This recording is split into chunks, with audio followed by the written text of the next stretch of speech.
So hello students, आज का worksheet आया है नंबर 28 जो कि क्लास है 7वीं के लिए। तो विषय हमारा गणित का आया है। तो यहाँ पे अपना नाम लिखना है, यहाँ पे अपने कक्षा अध्यापक का नाम लिखना है।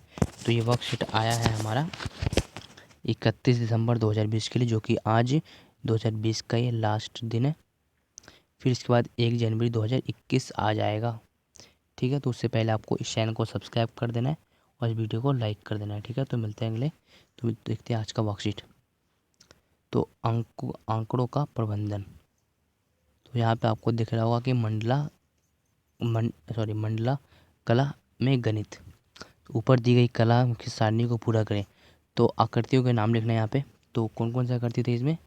इसमें 4 आकृति थे। एक था वर्ग, एक था समचतुर्भुज, एक था चतुर्भुज और एक यहाँ पे देखेंगे तो एक था लंबवत चतुर्भुज या फिर असमान चतुर्भुज। ठीक है, तो इसमें 4 तरह के चित्र है। चलिए देखते हैं इसका आंसर। तो हमें उन चारों चित्रों का नाम लिखना है। तो हमारा एक दिया गया है त्रिभुज। तो अगला हम यहाँ पे लिख देते हैं। इसको थोड़ा सा बड़ा कर देता हूँ तब आपको दिख जाएगा। तब यहाँ पे लिख देते हैं हम वर्ग। ठीक है, तो यहाँ पे लिख दिया हमने वर्ग। फिर था अगला था समलंब चतुर्भुज। समलंब, इसको मैं मिटा देता हूँ दोबारा।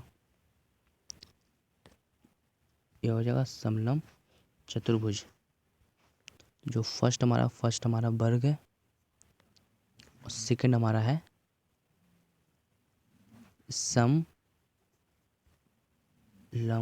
चतुर्भुज, जो कि 4 कोनों वाला है।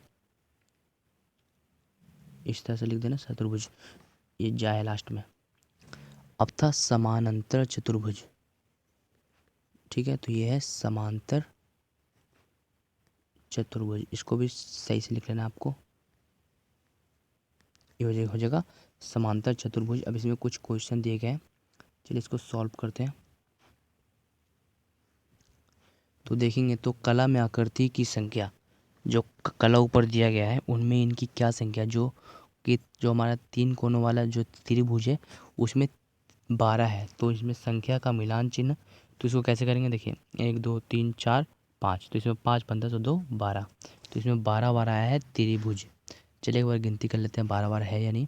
1 2 3 4 5 6 7 8 9 10 11 12, तो ये सही है, 12 बार है इसमें। तो हमारा अगला क्या था? अगला वर्ग था। चलिए हम वर्ग के ऊपर चलते हैं। तो वर्ग भी हमारा 12 ही है। कैसे? क्योंकि देखिए इसके बराबर ये है, इसके बराबर ये है, इसके बराबर ये है, इसके बराबर ये है, तो ये 12 12 वर्ग भी हुआ। चलिए गिनती कर लेते हैं। 1 2 3 4 5 6 7 8 9 10 11 12, बोला था ना इसमें 12 है, तो हमारा वर्ग भी 12 है। जो वर्ग हमारा है वो वर्ग भी हमारा 12 है। तो यहाँ पे लिख देते हैं वर्ग भी हमारा 12 है। तो इसका सेम टू सेम हमें बना लेना है। 1 2 3 5 हो गया, 1 2 3 4 5 फिर 2। ठीक है, इस तरह से। अगला हमारा क्या था? समलंब चतुर्भुज। क्या था? समलंब चतुर्भुज। समलंब चतुर्भुज लिख देता है यहाँ पे चतुर्भुज। तो ये भी हमारा 12 ही है। समलंब चतुर्भुज भी हमारा 12 बार ही आया है। ठीक है, तो इसमें लिख देना है 12, फिर सेम टू सेम उतार देना है जो 12 12 बार आया है।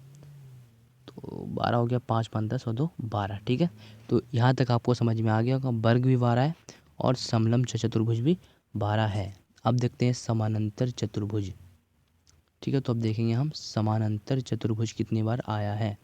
देखिए एक, यहाँ से देखेंगे समलंब चतुर्भुज हमारा 12 हो गया। अब देखते हैं ये कितने बार आया है।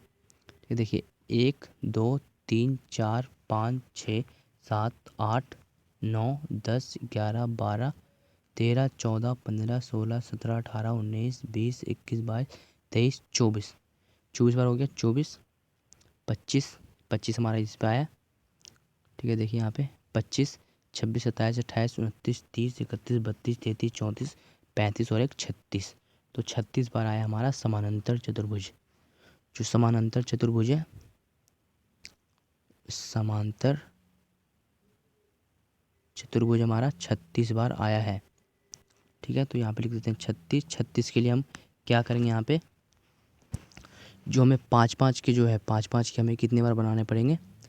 5 गुना में 7, फिर प्लस कर देंगे तो कितने हो जाएंगे, 5 7 35, 35 और 2 सॉरी 35 और 1 36। ठीक है, तो हमें 5 के 7 बार इस तरह से चिन्ह यानी कि निशान बनाना पड़ेगा। चलिए बनाते हैं हम 7 बार 5 5 के। ठीक है, एक हमारा बन गया है, दो हमारा बन गया है, तो इस तरह से 7 बनाना है। तो हमारा 3 बन गया है, 4 5 6 7 और लास्ट में 1। ठीक है, तो हमारा कितने हो गए, ये 36 हो गया पूरा। तो इसमें भी 12 आएगा, इसमें भी 12 आएगा। ठीक है, मतलब कि ये वाला सेम टू सेम इसमें भी लिखना है और इसमें भी लिखना है। बस आपको यहाँ पे वर्ग लिखना है और यहाँ पे लिखना है समांतर चतुर्भुज। क्या लिखना है, यहाँ पे लिखना है समलंब चतुर्भुज। सेकंड वाले पे लिखना है समलंब चतुर्भुज। आगे देखते हैं आगे क्या है कि आंकड़ों को आरोही क्रम में लिखो। जो आंकड़े आए थे हमारे 12, इसमें 12, इसमें 36 आया था, तो हमें क्या करना है, आरोही क्रम। देखिए जो आरोही है इस तरह से लिखा जाता है आरोही। आरोही में यहाँ पे 3 वर्ड आता है, आ फिर रो फिर ही। तो इसको हम हिंदी में क्या करेंगे, इसको हम बोलते हैं बढ़ता क्रम। क्या कहते हैं, बढ़ता क्रम। देखेंगे तो बढ़ता में भी 3 है, 1 2 और इसमें भी 3, तो इसमें भी 3। तो ये कौन सा क्रम हो गया, ये हमारा बढ़ता हुआ क्रम हो गया। ठीक है, तो आप समझ गए होंगे कि आरोही क्रम किसे कहते हैं। तो आरोही क्रम इसे कहते हैं, मतलब कि जैसे 1 2 3 4 5 6, तो ये हो गया आरोही क्रम। मतलब कि जो पहले कम, फिर उससे ज़्यादा, फिर उससे ज़्यादा, फिर उससे ज़्यादा, फिर उससे ज़्यादा, फिर उससे ज़्यादा और लास्ट में सबसे ज़्यादा। ठीक है, चलिए बनाते हैं हम उसको आरोही क्रम में। तो पहले हमारा 12 आया था, फिर 12 आया था, फिर 12 आया था, फिर लास्ट में 36 आया था। ठीक है, तो फिर हमारा 12 आया था, फिर 12 आया था, फिर हमारा 36 आया था। तो ये हो गया हमारा आरोही क्रम नंबर 1 कंप्लीट है। नंबर 2 देखते हैं। तो नंबर 2 पे आया है कि सबसे अधिक बार आने वाली संख्या लिखो। तो सबसे अधिक बार कौन सी संख्या आया है, 36 कर देते हैं यहाँ पे।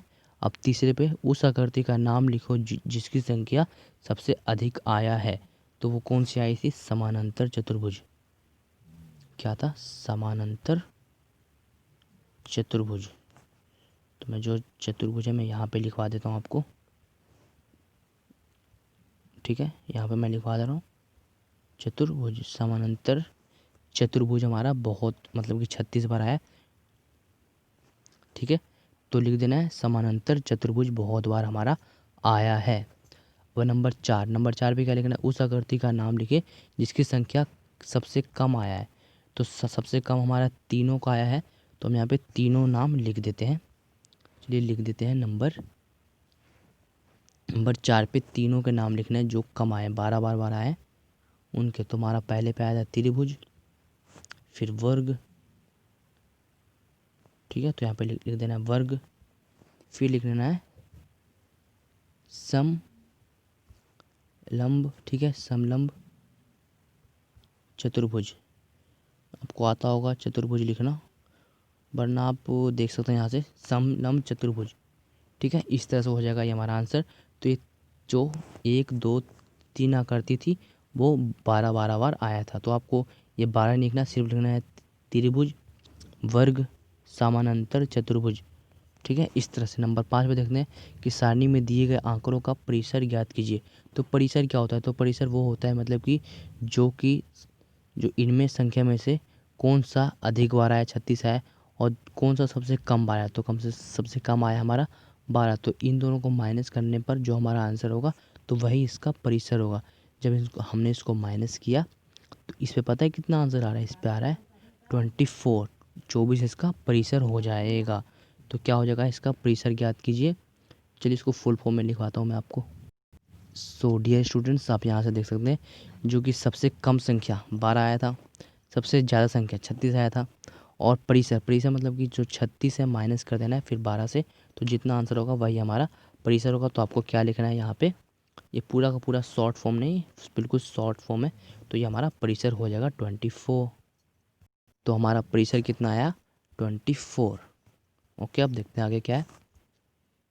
यहाँ पे कुछ आपसे पूछा गया है कि आओ अभ्यास करें। आप पढ़ाई में व्यतीत किए गए ऑनलाइन समय घंटों में या पूरे सप्ताह का औसत प्रकार प्रकार किस किस प्रकार ज्ञात करेंगे।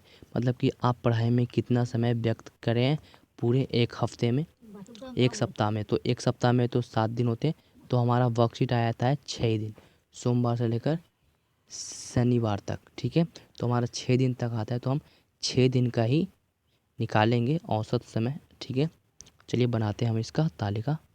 तो हमने कुछ इस तरह से बनाया है आपके लिए कि देखिए, जो मंडे है, मंडे में हमने जो 3 घंटे लगाया, अगर आप हिंदी मीडियम में, तो हमने हिंदी मीडियम का ये वर्कशीट बनाया। तो लिख देंगे पहले इस तरह से, आपको यहाँ से लिखना है, जो यहाँ 3 है आपको यहाँ से लेकर यहाँ तक ही लिखना है हिंदी में। हिंदी में तो हमने सोमवार को 3 घंटे, मंगलवार को 5 घंटे, बुधवार को 4 घंटे और बृहस्पति को 4 घंटे, शुक्रवार को 4 घंटे और शनिवार को 5 घंटे तक स्टडी किया। ठीक है, पढ़ाई किया। तो इसमें औसत समय क्या होता है, देखिए एवरेज। तो आप हिंदी मीडियम में तो आप सिर्फ लिखेंगे औसत, औसत के बाद आप सीधा यहाँ पे लिख दें। ठीक है, तो प्लस कर देंगे इन सबको। तो 3 plus 5, 5 plus 4, 4 plus 3, 3 plus 5, 5 plus sorry 4 plus 5, जब इनको प्लस करेंगे तो टोटल हो जाते हैं हमारे 24। ठीक है, तो 24, तो ये कितनी संख्या है, 1 2 3 4 5 6, 6 संख्या है, तो 6 बटे में डाल देंगे। अब देखिए, जो 24/6 लिखेंगे, किस प्रकार लिखेंगे, इस प्रकार 24 बटे में 6 बराबर। तो देखिए 6 एकम 6, 6 एकम 6, 6 दूनी 12, 6 18, 6 चौ 24। तो हमारे कितने सारा 6 चौ 24, क्योंकि हमने 4 हर्स घंटे, कितने 4 हावर्स घंटे पढ़े। ठीक है, तो इसी तरह से भी आपको निकाल लेने आंसर, यानी कि औसत समय। औसत समय हमें निकालना है इस तरह से पूरे एक हफ्ते का। देख लेंगे हम दोबारा से, मैं दोबारा दिखा रहा हूँ आपको, ये फुल फॉर्म इसका आंसर हो जाएगा। तो आपको चैनल को सब्सक्राइब करना है, आप चैनल को सब्सक्राइब नहीं करते हो, बस वीडियो देखते हो चले जाते हो, तो ऐसा मत कीजिए, चैनल को भी सब्सक्राइब कर दें। ठीक है, तो हमारा नेक्स्ट क्वेश्चन है अब कि यहाँ पे देखेंगे, जो हमारा नेक्स्ट क्वेश्चन है, तो यहाँ पे कुछ संख्याएं दी गई हैं आपके लिए कि निम्न संख्याओं का माध्य, माध्यक और बहुलक ज्ञात करना है। तो बहुलक बिल्कुल आसान है, माध्यक भी आसान है और माध्य भी आसान है। तो बस इन तीनों को आपको समझना है, फिर आपको तीनों के तीनों आसान लगेगा। मगर मेरे ख्याल से ना, जो बहुलक है, बहुलक सबसे आसानी से हो जाता है। तो बहुलक पता है किसे कहते हैं, मतलब कि इन संख्या में कौन सी संख्या सेम टू सेम आया है। तो देखिए, हमारा 2 भी 2 बार आया है और 3 भी हमारा 3 बार आया है, सॉरी 3 भी हमारा 2 बार आया है। तो बहुलक हमारा क्या हो गया, 3 और 2 और 3। अब देखेंगे माध्यक, माध्यक ना, माध्यक आपको पता है इसमें से किस माध्यक, जो ये संख्या दिया गया है 2 से लेकर 8 तक, तो हमारा माध्यक इसी में से कोई एक संख्या है, शायद 5 हो जाए, 6 हो जाए, जो भी होगा, मगर इनमें से ही कोई एक है हमारा माध्यक। ठीक है, तो माध्य कुछ अलग है। माध्य पता है किसे कहते हैं, माध्य मतलब कि इन सभी को जो प्लस होता है ना, उसे कहते हैं माध्य। ठीक है, चलिए देखते हैं इसका आंसर। तो हम फर्स्ट पे निकालेंगे माध्य, फिर माध्यक, फिर बहुलक। ठीक है, चलिए निकालते हैं। सो डियर स्टूडेंट्स, तो हमारा माध्य आप यहाँ से निकालेंगे। देखिए, यहाँ से माध्य आपको हमने ये तो बता दिया कि आपने 4 घंटे पढ़े। ठीक है, औसत समय ये है, तो हमने तो इसका आंसर निकाल लिया। अब हम निकालते हैं पहले माध्य। तो अगर आप हिंदी मीडियम तो सिर्फ माध्य लिखेंगे। तो ये क्वेश्चन नंबर 3 है। ठीक है, तो माध्य के लिए हमें क्या करना पड़ता है, जो भी संख्या है वहाँ पे दी हुई थी, उन सभी संख्याओं को हम प्लस कर देंगे, एक से एक, एक से एक प्लस करते करते जितना आंसर आएगा वो हमें 45 आ रहा है, तो हम 45 लिख देंगे। यहाँ पे सिंपल है, 45 लिख दिया। और देखिए, इन संख्याओं को गिनती करेंगे, काउंट करेंगे कि ये संख्याएँ कितनी बार आए, जैसे कि 1 2 3 4 5 6 7 8 9, ये संख्या कितनी बार आए, 9। तो 9 हम यहाँ पे लिख दिए। अब देखिए 45 बटे में 9 हमारा आ गया। तो देखिए कि 9 के बारे में 45 आता है, तो जी हाँ आता है। वो कितने पे आता है, तो 5 पे आता है। ठीक है, तो 9 पचे 45 होता है। तो हमारा इसका आंसर क्या आ गया, 5, जो कि इसका आंसर आ गया 5 इज़ द आंसर।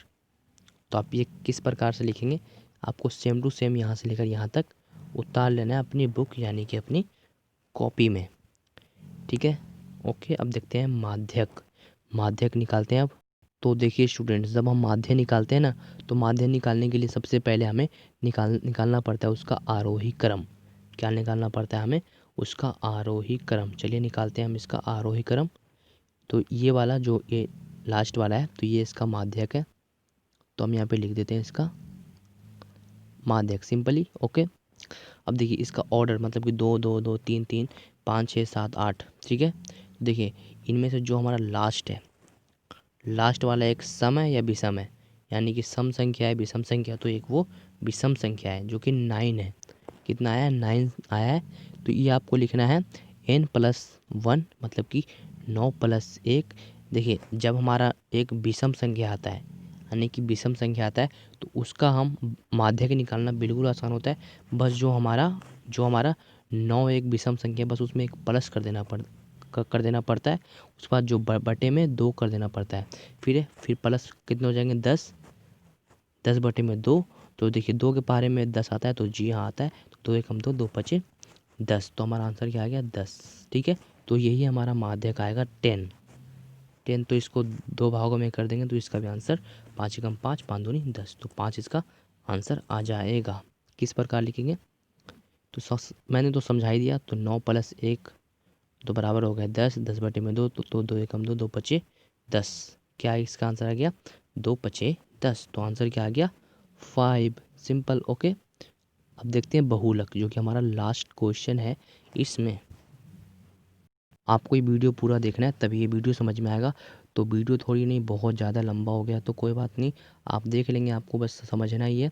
तो आप समझ जाएंगे इस वीडियो को देखने के बाद, तो कभी भी आपको किसी और की वीडियो नहीं देखना पड़ेगा। तो बस आपको चैनल को सब्सक्राइब करना है, इस वीडियो को लाइक करना है। चलिए देखते हैं बहुलक निकालते हैं। तो बहुलक निकालना बिल्कुल आसान है। देखिए जैसे कि संख्या दिया गया था, ऊपर में क्या दिया गया था? 2 2 3 5 7 6 7 9 3 9 8, ठीक है। इस तरह से देखिए इनमें कौन कौन सी संख्याएं सेम सेम बार आया है? तो 2 भी हमारा 2 2 आया है, 3 3 हमारा आया है। तो इसमें कौन कौन सी संख्या बहुलक मतलब कि सेम टू सेम आया? तो 2 और 3, ठीक है। 2 और 3 हमारा सेम आया है, तो वही हमारा इसका आंसर हो जाएगा। 2 और 3 हमारा क्या है? बहुलक, सिंपल। ओके, इस तरह से कर लेना है। सिंपल सा था ना? तो बस आपको चैनल को सब्सक्राइब कर लेना है।